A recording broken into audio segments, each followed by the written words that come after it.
Hi, today we're looking at integration by parts for definite integrals. So we already had integration by parts for indefinite integrals. We're just essentially going to show how this applies to definite integrals.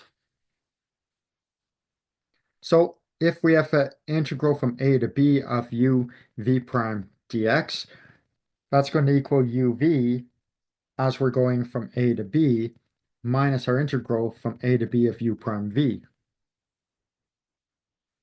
So you should recognize essentially this first part.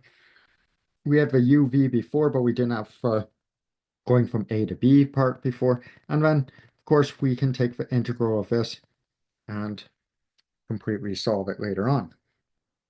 So we'll do some examples where we utilize it. So we've got the integral from 0 to 1 of x e to x dx. So we're going to say that u equal x and our v prime is equal to e to the x. So that's following our rules for Lipit. So logarithmic, inverse trig, polynomial, exponential, and trig. So if this is u prime is 1. And if this is v prime, v would be e to the x. So we can then say that this is equal to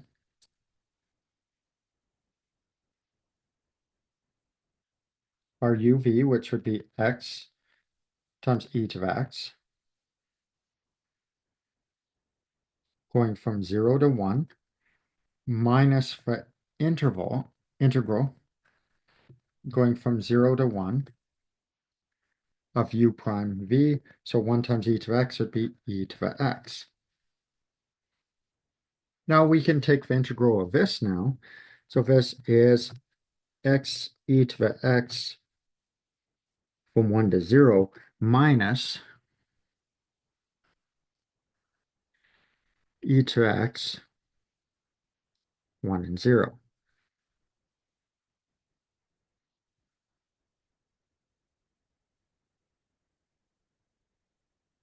Okay, so we'll start writing out what this is. So we've got essentially 1 times e to the 1 minus 0 times e to the 0 minus.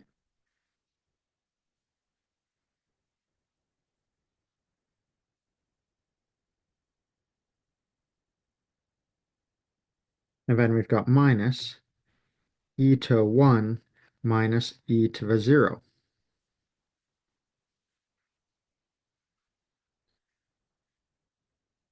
So this first bracket is just e.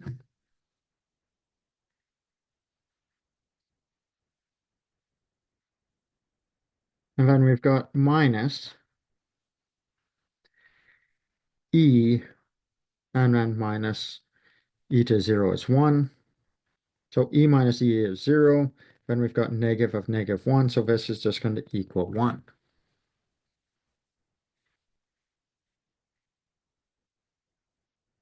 Okay, so we'll look at another example. So we have the integral of x cos x dx. So we'll say let u equal x, while v prime is equal to cos x. So u prime would be 1, while v would be sine x. So therefore, this would be equal to x sine x, going from 0 to pi, minus our integral from 0 to pi of 1 times sine x, so sine x.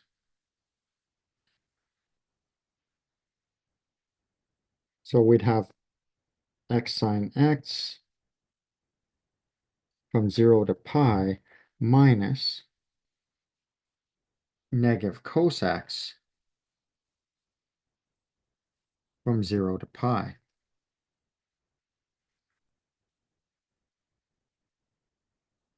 So that would be pi sine of pi minus 0 sine of 0 minus negative cos of pi minus cos of 0.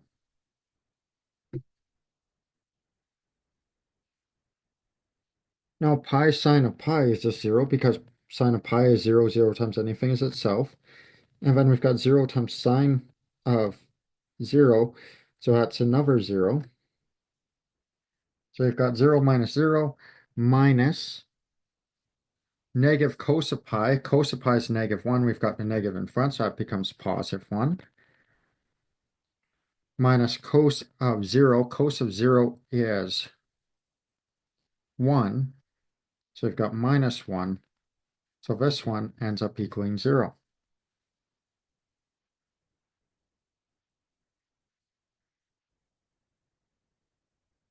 Okay, we'll do one last example. So we've got the integral from 0 to 1 of x squared e to the x. So u is our polynomial x squared, while v prime is our exponential e to the x. So u prime would be 2x, while v is e to the x. So this is going to equal x squared e to the x from 0 to 1 minus our integral from 0 to 1 of 2x e to the x dx.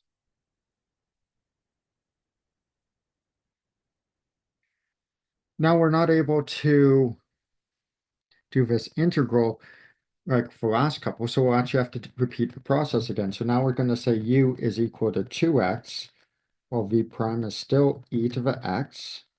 So u is prime is 2, while v is e to the x.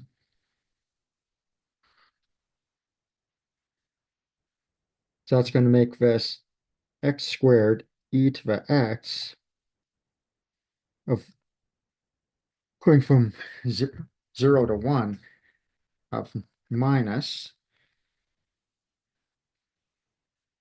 uv, so 2x e to the x from 0 to 1.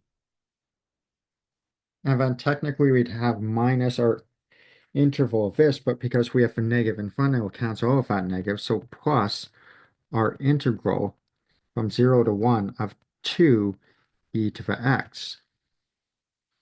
So this will end up being x squared e to the x from 0 to 1 minus,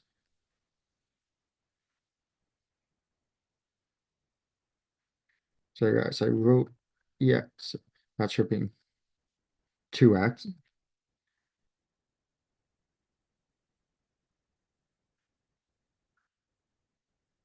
2x e to the x 0 to 1 of the integral of this, we can say plus 2 e to the x from 0 to 1. So we have 1 squared e to the 1 minus 0 squared e to the 0 minus 2 times 1 e to the 1 minus 2 times 0 e to the 0 plus 2 times e to 1 minus e to the 0. So this would just be e minus 2e, and then we have plus 2 times e minus 1.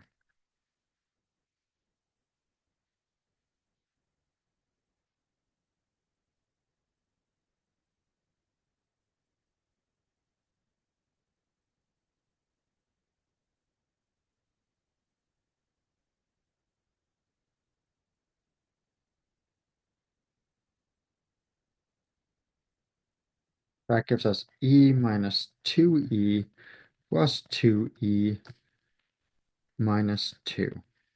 So that leaves us with E minus 2.